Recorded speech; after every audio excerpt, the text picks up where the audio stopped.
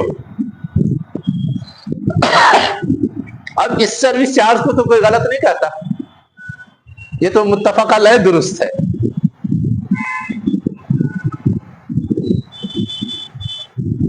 تو اب یہاں پر سروس چارج کے نام پہ جو بھی دیا جا رہا ہے وہ درست ہے، اور بینکنگ سسٹم اگر کوئی چلا رہا ہے بلا سودی اور وہاں سروس چارج کے نام پہ لے رہا ہے، تو انگلیاں پھر بھی اٹھتی رہتی ہیں کہ یہ کہا جا سکتا ہے کہ آپ زیادہ انٹرسٹ نہیں لے رہے ہیں لیکن کم ہی لے تو رہے، وہاں اس سروس چارج پہ انگلی اٹھ جاتی ہے۔ اب آپ سمجھائیے کسٹمر کو، جب تک سمجھائیں گے نہیں تب تک یہ سمجھ میں نہیں آیا کہ یہ سود ہے کہ نہیں ہے۔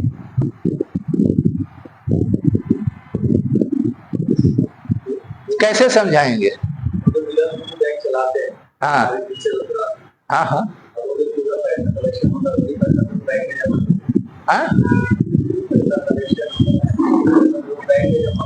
ہاں ہاں اصل میں بینکنگ سسٹم میں بہت ساری چیزیں ایسی ہیں جو بینک نے اپنے سہولت کے لیے تو رکھا ہے، لیکن اس میں انٹرسٹ کا چکر، جیسے اب کرنٹ اکاؤنٹ ہے، اس میں انٹرسٹ کا چکر تو ہوتا نہیں۔ اب اگر ہم کرنٹ اکاؤنٹ میں رکھتے ہیں تو وہ تو سیفٹی کے غرض سے رکھتے ہیں نا، اب اس کو آپ غلط کہہ پائیں گے؟ میں یہی کہہ رہا ہوں کہ ان ساری چیزوں کو سمجھ کر کے تب حکم لگانا پڑے گا، دلائل کے ساتھ اور سمجھانا پڑے گا، تب لوگ سمجھیں گے کہ ہاں کیا صحیح ہے کیا غلط ہے۔